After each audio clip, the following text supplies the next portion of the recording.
4-hour on-the-water experience. On a big boat, small boat, many people, just a few people, maybe just your family.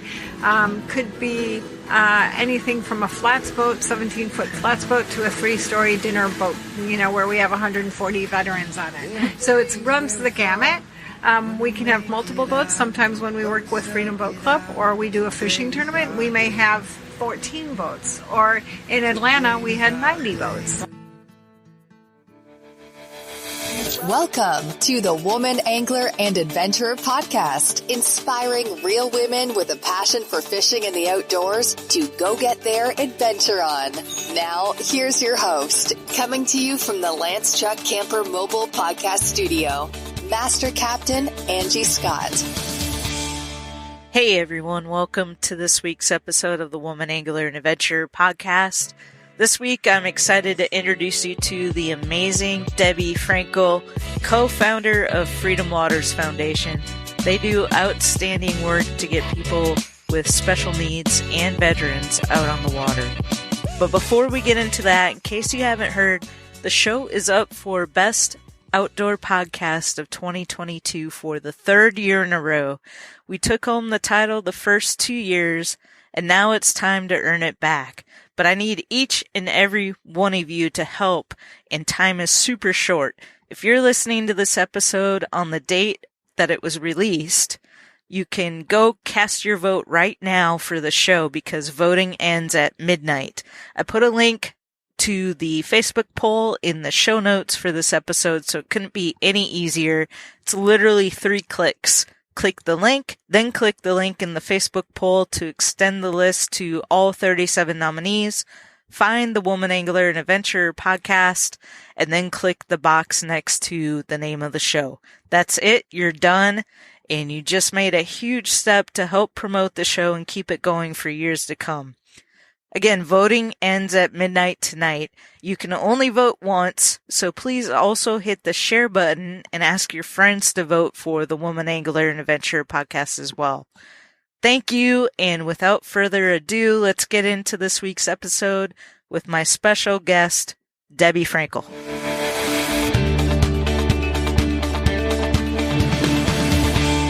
Welcome, everyone, to another episode of the Woman Angler and Adventurer Podcast. Down here in sunny Fort Myers, Florida, sitting outside of the Lance Truck Camper Mobile Podcast Studio. And I have a special guest who came by to visit me this afternoon, Debra Frenkel. Welcome to the show. Thanks for having me, Angie. So, Debra, you're the co-founder of an organization called Freedom Waters Foundation. That is correct. So we definitely want to talk about that. If you wouldn't mind, just start off, give us a little background on yourself and kind of how what led you to starting that organization. So, again, my name's Debra Frenkel. I'm the founder of Freedom Waters Foundation. My co-founder is a 35-plus year yacht broker and a 6-time cancer survivor, Wow. John Weller. But I'm the one who's done all the work, so I like to call myself the founder and him the co-founder. We are 17 years old. I incorporated in 2006.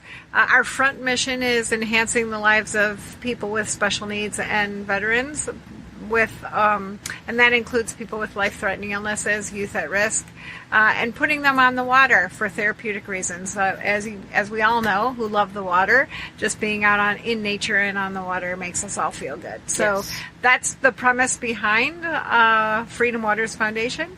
We use private and commercial boats to take people out, so we own no boats. So that's the other piece of my back mission, which is to bring people together and build a greater sense of community by bringing people together who might not otherwise ever meet. Gotcha. Yeah. We didn't talk about this, but it's kind of funny. I work for Freedom Boat Club. Oh. And so I'm sure you're probably familiar with that company. But, that's one of the nice things is we don't own boats. We just get to take them out and use them and enjoy them. Yeah, well, in fact, Freedom Boat Club is one of our sponsors, partners, and I've been working with John Giglio since he started the company. Oh, wow. So, yeah. That's awesome. Yeah. Well, great. Yeah, I wondered. I didn't figure with the name because I did read kind of the background on how you came up with the name, but I wondered if there was any interaction in between the two. Yeah, definitely interaction. We partner. We use his boats and some of his members, both on this coast and on the other coast of Florida. We're working on a larger partnership, hopefully to go nationwide. So we'll see how that goes. Yeah, that'll be awesome. Maybe we'll get to work with you guys in Nashville. That'd be back awesome. In Tennessee, yeah. So, talk a little bit about the reasoning behind the name Freedom Waters. So, when I started the organization back in 2006, I was writing the business plan, and my last name is Frenkel, and my co-founder's name is Weller, and I just wrote the business name Frenkel and Weller just to have something in there, but we never wanted it to be named after us. Mm-hmm. And I called a friend of mine who is a Paralympic sailor, and I said, Bob, why do you keep going out to the sailboat? What's that all about? And he's like, it's the freedom, Deb. It's the freedom. And I was like, okay, thank you. And so freedom became the first word, and waters was the obvious second word. Right. And then it represents my last name with the F and represents my co-founder's name with the W. So it worked all the way around. So that's how we came up with Freedom Waters Foundation. Very cool. So I want to talk a little bit more about what the organization does, and get into a little bit more of the specifics and like what type of events you do. But I do want to touch on, when I was reading a little bit about your background, you were also the chairperson for the U.S. Disabled Sailing Championship. Right. Talk a little bit about that. Yeah, so I'll go back a little bit further because you asked me how I started this whole thing, and I'll just roll back a little bit. Like, I never dreamed of, I want to start a nonprofit. That was never anywhere in my psyche. In fact, I really feel like I channeled this whole organization. I'm a licensed clinical social worker by profession, and I was working for an inner city high school in Chicago and had a private practice on the side and was just getting really burnt out. And I started seeing sailboats in my head everywhere, and like literally in my head. And so I went to learn how to sail, and there was a disabled sailing program there, so I helped volunteer at the disabled sailing program. So that was sort of my entry into the disabled boating world. Gotcha. And then I sort of made a self-made Peace Corps around disabled sailing, and I traveled to go Australia and Canada, and I pulled boats across the country with a van doing demonstrations on disabled sailing. I became the chair for the National Disabled Sailing Championship for U.S. Sailing for 4 years. I wrote the manual on how to start a disabled sailing program for U.S. Sailing. So I was pretty, entrenched in that for a long time, until I was tired of living out of a suitcase and being poor. And then I landed in South Florida. And then there's more to the journey, but ultimately I landed in a nonprofit that wanted me to start a disabled sailing program in Fort Lauderdale, and I worked for them for 3 years. And at that time, I started most of our programs. And then they closed their doors in October of 2005, which is when John Weller called me and said, did you decide what you're going to do yet? And I said, no. And he's like, well, start your own foundation. You need your own foundation. And I said, all right, I have $1,000 in the bank. I have no clue how to do that, but I'm going to do it, and you're the co-founder. So that's great. That is a 10-year story in 2 minutes. Yeah, and now 17 years later, here we are. 17 years later, here we are. That's pretty impressive. Yeah. So over the years, like, what kind of, events and things do you do specifically with the foundation? So our main program is our Weller Days, which I named after John because his last name's Weller. And, when you get on the water, you get Weller, right? Absolutely. So I named that so that he would have something named after him forever. And those can be a 1 to 4 hour on the water experience on a big boat, small boat, many people, just a few people, maybe just your family. Could be anything from a flats boat, 17-foot flats boat, to a 3-story dinner boat, where we have 140 veterans on it. So it runs the gamut. We can have multiple boats. Sometimes when we work with Freedom Boat Club or we do a fishing tournament, we may have 14 boats. Or in Atlanta, we had 90 boats. Wow. And we did... most recently we expanded to Atlanta and Indiana, and in both areas we did weekend programs where we had veterans go out on one day, and kids with special needs and their families go out another day. And the last one in Atlanta, which was last September, we did 461 people 641 people on the water with 90 boats over the weekend. Wow. Yeah. So is it mostly just going out and cruising with them, or do you do fishing? Well, that's only one thing. So it's our Weller days. Within those Weller days, we also do fishing. Okay. So if somebody wants to get out fishing, and it can be either backwater or deep sea, depending on the boat and the situation and the people on board. So we've done both. And again, both coasts of Florida. In Atlanta and Indiana, it was just cruising. And then we also do 2 fishing tournaments for at-risk youth. And one is called Boys and Bait, B-U-O-Y-S, Boys and Bait. And the girls is Heels and Reels, which Debbie Hansen helped us start. Oh, cool. Yeah. Very cool. And so those are just for fun. They're not, they're competitive, but they're competitive for most fished, littlest fished, most unusual fish, and the smallest fish. So, I would probably catch the most unusual fish. I'm sure. Sometimes they come in with a tire and they say, "Does this count?" So we do that, and then we have a sailing program in Naples that we help start with the county.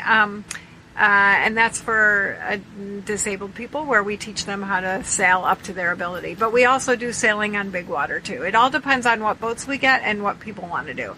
And we do as much as we can about matching the need with the people. So if we have somebody in a wheelchair, or somebody, I've had a young girl on a ventilator in an electric wheelchair who her mom thought she would never get on a boat. Yeah. And we got her on a boat, safe for her, and more than once. So we work with the people's needs and what needs to happen. Gotcha. So how do you go about finding boats to use, and I imagine you need captains as well? Well, most of the boats come with their own captains, unless it's like a club, and then we try to get the members. But we just do a lot of PR and marketing. I mean, and also, again, after 17 years, there's a reputation there, so people get referred to us also. Gotcha. Yeah. Very cool. What would you say has been like some of the biggest challenges you've faced over the years? Natural challenges would be hurricane, most recently, COVID, the BP spill. Those would be the natural disasters that were challenges that we had to sometimes come off the water for a couple months and do connect with people in other ways. Like during COVID, I'm just going to give an example. Yeah. During COVID, we couldn't be on the water. We couldn't even be together. No one could. So a group of volunteers and myself came up with a deck of cards. And the deck of cards we custom made. We custom designed every individual card.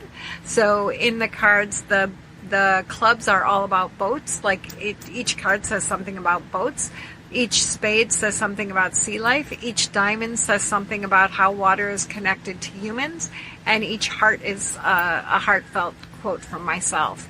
And so we mailed out 3,500 of those, thinking that people could play either solitaire by themselves, or they could play with their families within their household and still learn something or be inspired by something. Very cool. So we always, and during the hurricane, we just had to twist and all right, now we need to do hurricane relief, for the time period. So those were the most natural challenges. Challenges always are fundraising and publicity and awareness. I think those are the biggest challenges for a nonprofit. Yeah. How do you go about raising money to support the organization? So I would say 80% of our funding comes from private donors, but we do have a big fundraiser that we do every year in Naples.